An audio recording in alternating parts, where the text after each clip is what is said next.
to Menopause Morph, your time to change. We're here to help you thrive through your menopause, bringing you experts in many fields to help you from perimenopause to menopause and beyond to become the strong, vibrant woman nature intended you to be. Hosted by Pauline McCarthy of the Pearls of Pauline, pearls of wisdom, compassion, and joy.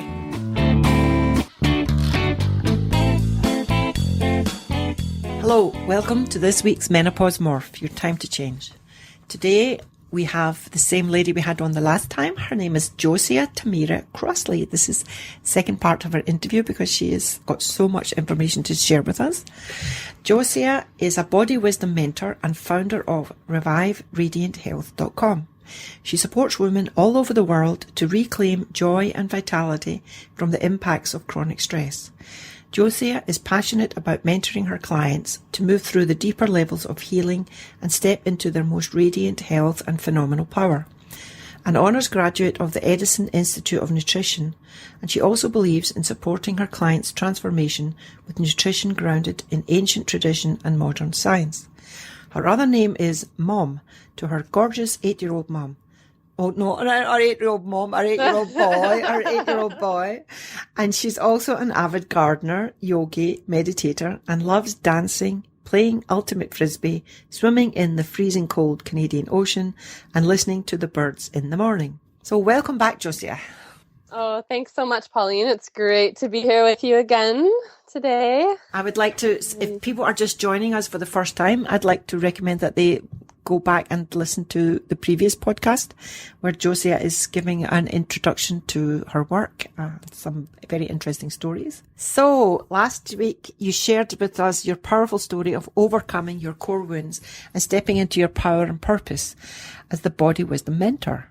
So I'm excited to hear you talk a bit more exactly how you did that and how you support your clients to do the same thing.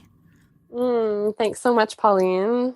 Yeah, it's great to be here with your audience again today and with you. And yeah, so, one of the first things that I just want to say is that, healing is a process and, it does take time. It takes time for our, when we're working on the level of the nervous system. It's very deep work and it takes time for the nervous system to integrate change.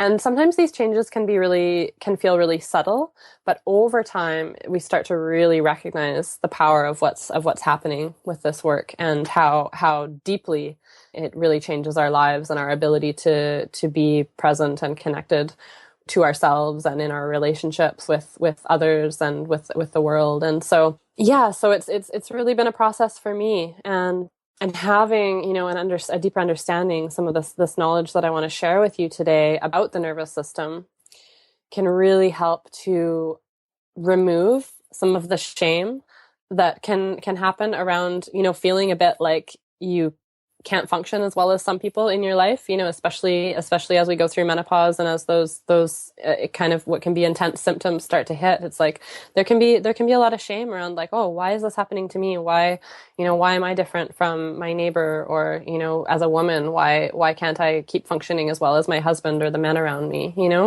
And so it's really helpful to have this kind of deeper understanding of what's actually happening in the nervous system. So I want to share with you today a little bit about how the nervous system develops and how we can, how the nervous system gets wired as when we're babies and how and children and how we can rewire it as adults. And so when we look at the nervous system, we can kind of divide it into two parts. We've got the sympathetic nervous system, which is what we think of as, the fight or flight part of our nervous system, the part that gets us like really alert. And, if we need to run, if there's, crisis hits and we need to run or fight back or whatever, this is the part of our nervous system that gets turned on.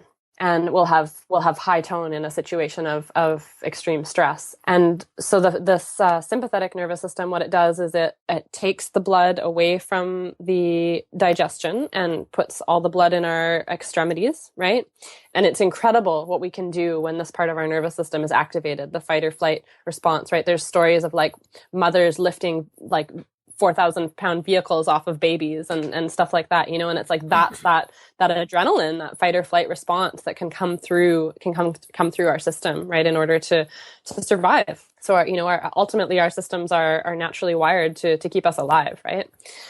And then we've got this second section of our nervous system and called the parasympathetic nervous system. So sympathetic is the first part that we talked about, that fight or flight alert place. And then the parasympathetic nervous system is more of a calming, soothing, lowering the metabolic rate part of our nervous system. And this part of our nervous system works through what's called the vagus nerve. And so this, what I'm sharing this information, it's very, very heady. So, don't worry if you're like not quite grasping all of it, but I'm going to tie it back in a way that helps you to really receive the important part of what I'm sharing with you here. So the vagus nerve has two divisions. Okay. And so the first division of the vagus nerve is what is unmyelinated. It's unmyelinated, right? So it doesn't have that protective coating that the other part of our vagus nerve has on it, and it's back. It's dorsal, more in the back coming out of the back of our brain, and this is a more primitive part of our nervous system. And what that does is it basically is what allows us to. It's what allows our system to shut down when things are too intense. So, for example, if a baby is left to cry it out, right? That part of the nervous system will kick in and eventually and get the baby to stop crying and their system will shut down and the metabolic rate will lower and it's a protective mechanism for, so that because if our system was to be in that sympathetic state, that like fight or flight state for too long and too strong, it's like we would just burn out our adrenals. We'd burn out our system, right? It would be like literally like our nervous system is on fire when we're there for too long and it burns out. And so this is the protective, it's like the off switch that can come in when things are too intense.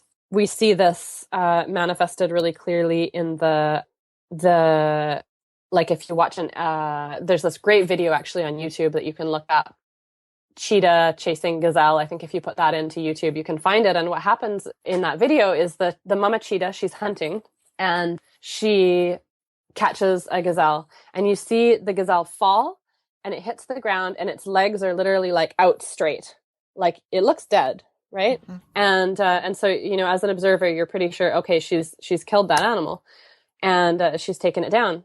And then what happens is the mama hyena is like, oh, easy, I would like a piece of that too. And so she starts coming and harassing the cheetah and the cheetah is going, trying to chase the hyena away.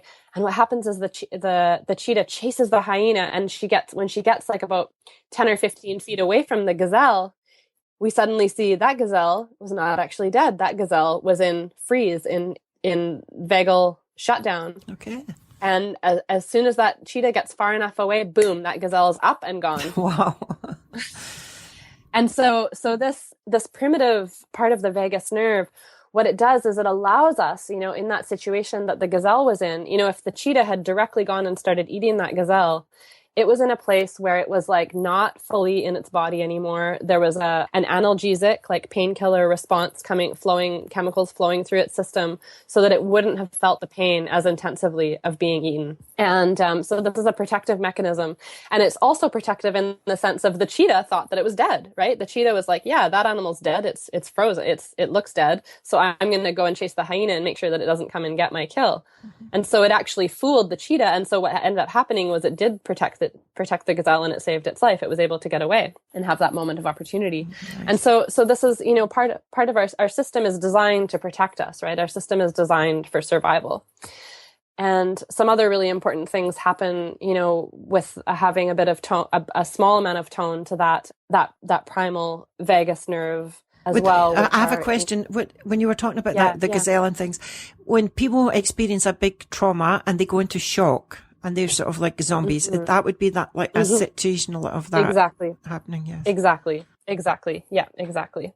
And so, this having some tone to this part of our nervous system is important for gut healing, for digestion, and for renewal of the tissue in our body. Like in that deep rest state, these repair of the cells of our body actually happen. So it is important actually to have a low tone. When you're in shock, you have a high tone in that part of the nervous system, right? So it's very turned on, or turned off rather. But we want to kind of generally have a low tone of that in our system. And then we've got this what's called the ventral vagus nerve, and that comes in front of the dorsal vagal, right? So it's just coming down slightly in front, and it is a separate nerve that comes down, and it innervates the heart, the lungs, and helps to just gently, slowly slow down heart rate. So this dorsal vagal system is like quick. It's like sloppy and quick. It's like boom, you're shut down. The heart rate's like slowed down. All of a sudden, the blood comes in from the extremities, and it's a very fast but kind of sloppy shutdown. Whereas this ventral vagal nerve, it's a slow calming response, and it's engaged when we have social interaction with other people. So it engages the facial muscles, the muscles of the face, which are our social engagement muscles, right, to be able to have facial expression. And so this part of our nervous system, it's really important that's turned on as well, and that's developed. And so we've got this, this kind of rest and digest, this slow, smart vagal response that happens with social engagement. And then we've got this more primitive vagus response that like shuts everything down quickly. And then we've got the sympathetic, this fight or flight that allows us to be alert. And so just maybe asking yourself, I know you can't respond on the line right now, but maybe I'll even just ask you, Pauline, which one would you guess out of those three is most active in babies, most developed in babies? Would it be the newborn baby? Fight or flight one? Yeah, they have a little bit of fight or flight, and but the other piece that's actually strongest when we're first born is this ability to shut down the dorsal vagal, that primitive part of the nervous system. Okay, like just to go completely quiet and like vegetative almost in a sense. Yeah, exactly. So that part of and that's a protective mechanism, right? Because babies don't have a lot of ability to fight or flee, right? They can't really even move that much when they're first born, right? And so the only protective mechanism that they really have access to is that ability to just shut down. And so this is what happens when babies are left to cry, is they go into that shutdown state. And so for those of you who listened to our interview last week, and I was talking about, my story of having this mom who would be screaming at me, and I would be, getting shocked out of my body when she's screaming at me, but she wasn't there. And so the deeper part of that story is what happened to her was when she was born, my grandmother hemorrhaged. And so she was not able to care for my mom when she was first born. And my grandfather, he wouldn't let my great grandmother pick my mom up. He'd been told, as that generation was told, you let them cry it out. Yeah. And so my mom was left to cry it out. And so she never learned. So what happens is this social engagement nervous system, this system that slowly shuts down our heart rate, that slowly slows our breath, that helps us to like relax in a really conscious, socially engaged way. We don't have that developed as babies. Like that nerve literally is not developed when we are babies. And we need to develop that and wire that through social engagement, through that bond and that connection with mother, or it doesn't necessarily need to be mother, but it has to be, that primary caregiver. We need that social engagement, that contact in order to actually wire our nervous system so that we can soothe ourselves then as adults. So we need that wiring to be getting put in place. It's almost like we borrow that vagus nerve from our primary caregiver. So whatever state their vagus nerve is, whatever ability they have to self-soothe, is going to then get passed on to us. So if they don't have the ability to self-soothe, then where are we going to get that from, right? Or if they don't pick us up at all, then where are we going to get that from? Well, we just don't. And so then we end up being adults who aren't able to soothe ourselves, who aren't able to work with, stress coming at us. We don't know how to work with that in our systems, literally. And so I was fortunate in that, even though my mom didn't have a strong vagus nerve for me to borrow in order to, tune my nervous system to, what she did have was by the time she had me, there was this new realization. Well, not new, really, it's ancient, the knowing that the mom does need to go and pick up the baby, Relearned. but relearned, it was becoming, breastfeeding is healthy, and, don't let them cry it out, like pick them up. And so she did hold me, she did breastfeed me. And so I had that. But at the same time, she didn't have a really strong vagus nerve for me to wire my system off of. And so I have had to learn that as an adult, how to soothe myself and how to basically rewire my nervous system so that I can soothe myself and so that I can, work with whatever level of stress is coming at me. And that is totally possible. And, you can have that too. We can all do that. It is possible to rewire our systems as adults. And so, yeah. So I talked about that a little bit last week, the steps to actually rewire our systems. And the first step that I talked about, we didn't get to go fully through them, but the first step that I talked about is the body wisdom resourcing. So starting to learn, to hear our body and to really listen to what's happening with our body. Is our body telling us it's hungry? Is our body telling us that we're holding tension in our shoulders? Is our body telling us that, the pain is the pain in our neck because, of something that we need to be aware of?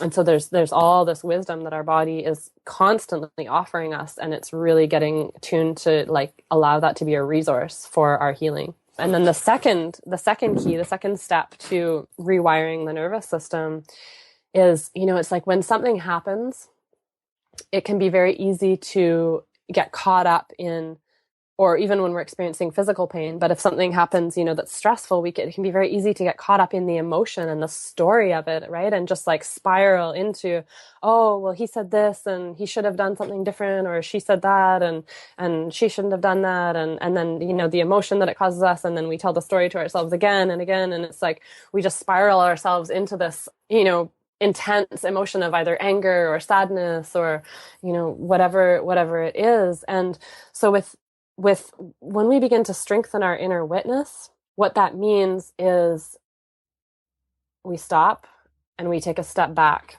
and we observe the situation. It's like, oh, look, that's happened. And now I have all these feelings. I have this anger coming up in my body, or I have this intense sadness. And then we get curious even, well, what is that sadness? What's the sensation of sadness in my body? And that inner witness can start to, ask those questions, get really curious about what's actually happening. Because so much of the time, the story that we're telling ourselves about what's happening in the present moment is not even actually fully what's actually happening in the present moment. Yeah. And so when we can start to strengthen that inner witness, then, we begin to just see a little bit more fully what's actually happening, and being able to relate with what's happening and relate to the people around us from, it's a little bit of a place of, I hesitate to use the word detachment but it is a place of, it's like we're less invested. We're less invested. And in the sense of, when we're less invested, when we're less dependent on what's happening or the other person for our survival, right? When we can take a step back and go, okay, it's okay, it's safe, no matter what's happening, it's safe and I'm going to survive. But what's actually happening here, then we can actually come into a place of deeper connection with the people around us and what's actually happening and with ourselves. So that's the second step, is really strengthening that inner witness and beginning to rewire our nervous system that way. And then the third piece is, and I love the story that you told last week, Pauline, about your meeting the chiropractor and then the healing that happened with your dad, because that is the process that I work with, that I call somatic soul retrieval. And so what I see is that so somatic refers to the experience of the body from within. Right. And what I see is that in our body, we hold these pieces, these stories, these wounds of things that have happened, maybe a long time ago.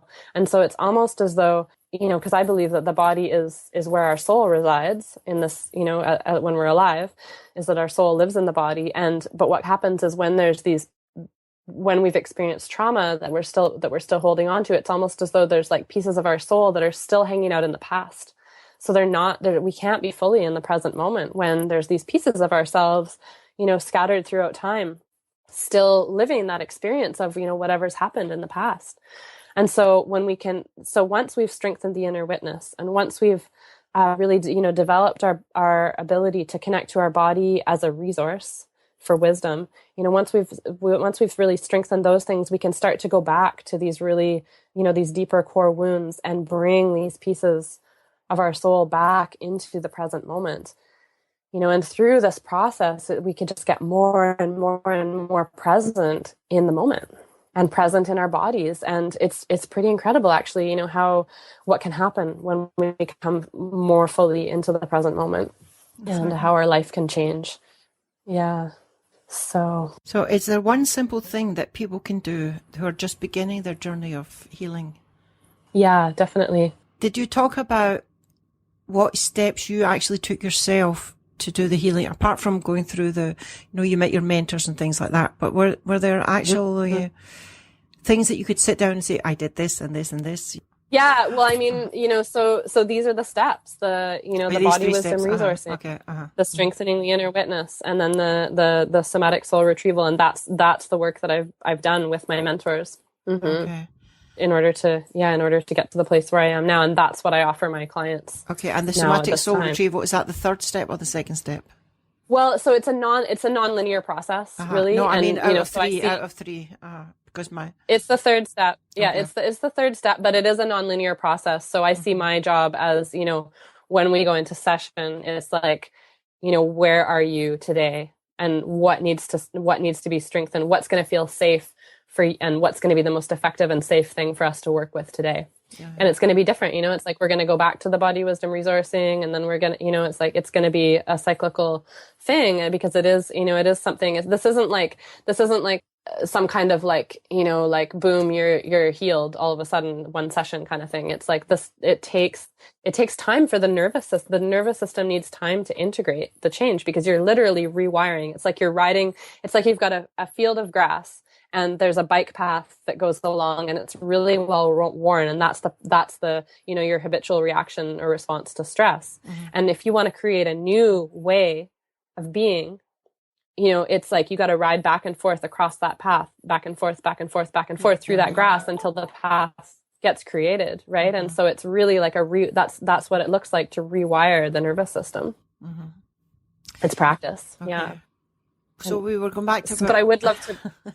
I would love to bring our audience through a short exercise that we can do to, that you can do this throughout your day if you're sitting at your desk, or, even you can even do it driving in the car. Okay, that or you can do wonderful. It, that would be wonderful. Yeah. So the first thing we want to do is just, start to notice the body. So whatever that means to you, maybe you want to notice your sits bones, your bum, notice your bum on your seat, or if you're laying down, or if you're standing, notice your feet on the floor, right? And just notice that contact that your body's making with whatever it is that's underneath you, that's supporting you. If it's a chair or, a seat or the floor, just noticing that contact. And just, noticing if there's anywhere in the body that you're holding up away from the floor that you don't need to be holding up. And can you let your shoulder... I noticed that you're doing some deep breathing. So should we be doing deep breathing as well? Yeah, so what I'm doing is I'm just allowing my breath to come through. So as I connect with my body, my breath naturally kind of opens up a little bit. Mm-hmm. So, you can, as you get into connection with your body, you can notice that the body has breath. So we're not trying to change anything here. Okay. What we're doing is just coming into really noticing what is happening in the body, right? So this is the body resourcing and strengthening the inner witness at the same time. We're noticing what is. And so noticing the breath. And just, without trying to change the breath, just noticing where your natural breath is in this moment. And you want to keep your eyes open.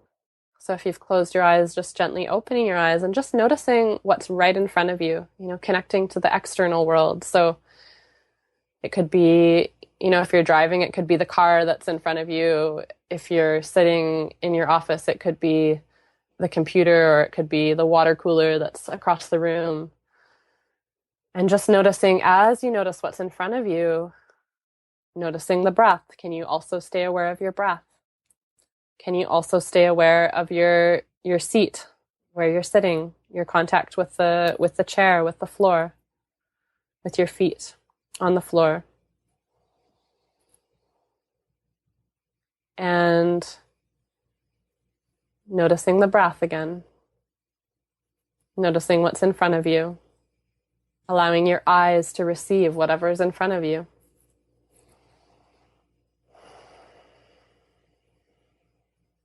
And just allowing everything to be just as it is, without trying to change anything.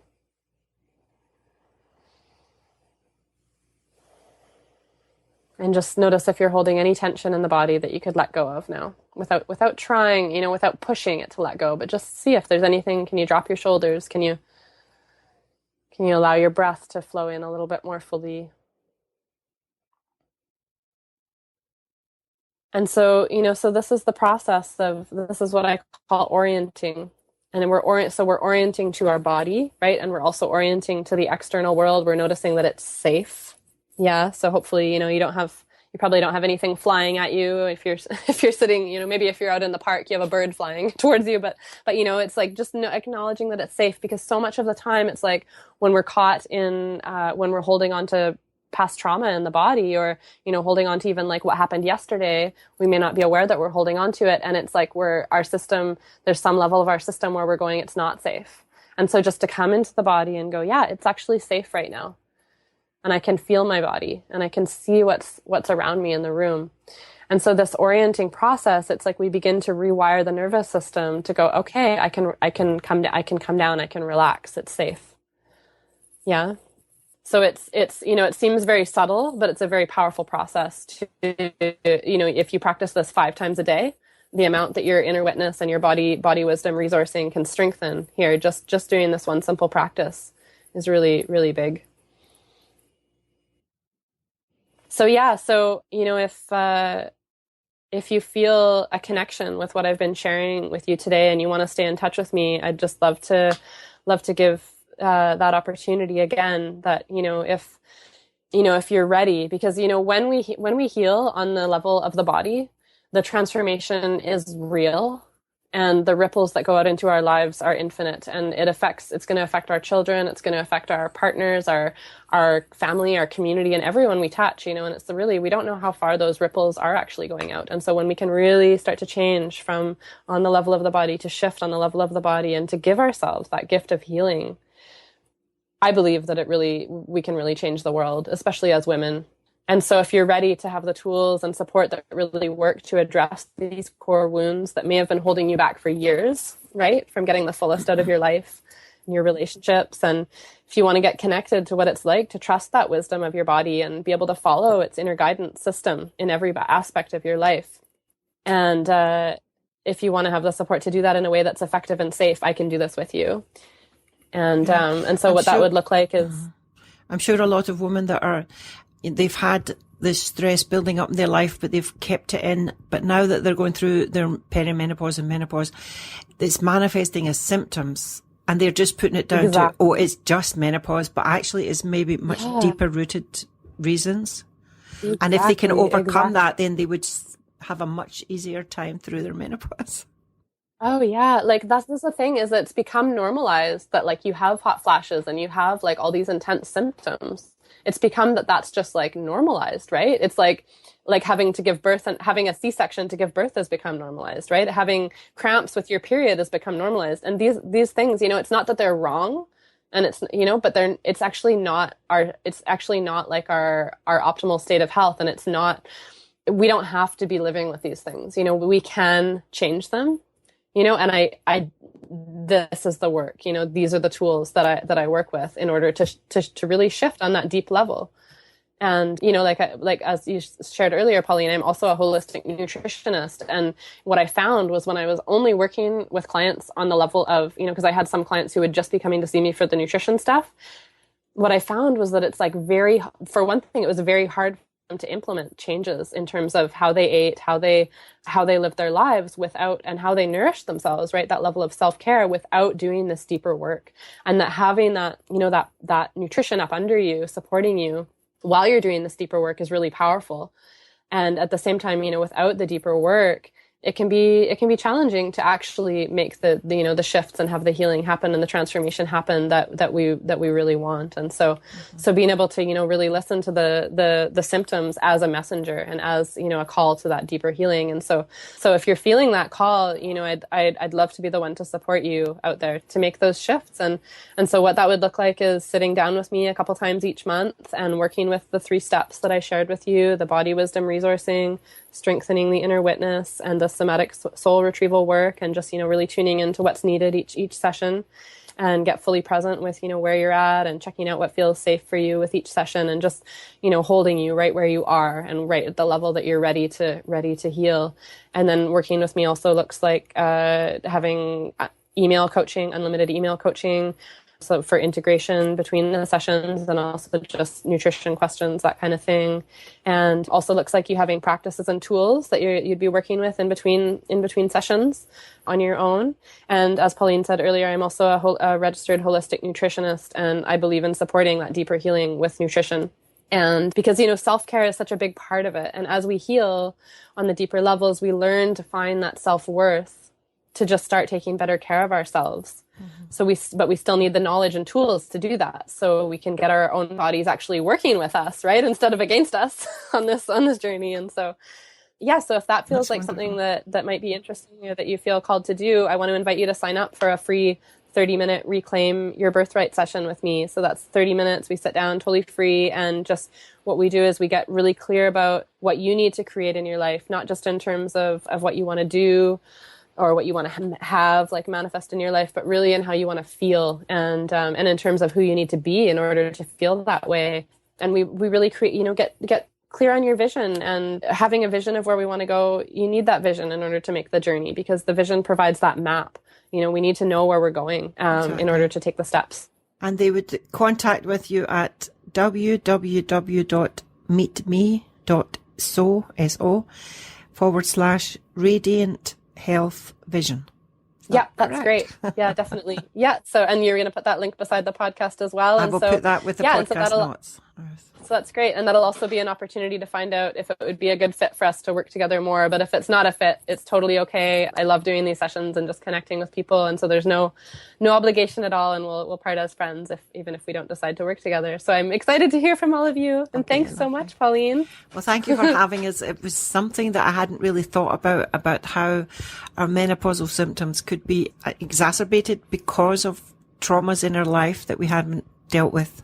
Something I'm going to have to think about myself, because my biggest my biggest menopausal problem is memory loss. So I have to think, maybe there's something that I want to forget. Yeah, totally possible. Yeah, I'd love to hear from you what you uncover there. And I'd love to just leave us with a quote from Einstein to finish off. Okay. So, when Einstein was asked by a reporter once what he thought the next great breakthrough would be in science, he answered, "To prove that the universe is friendly." Nice. Well, thank you for being here, Josea. Yeah, you're so welcome. Thanks so much, Pauline. Thank you. And as usual, we have to remind our listeners that we're not giving out medical advice. If you want medical advice, please go to your medical practitioner. And we'll see you on the next episode. Take care. Bye.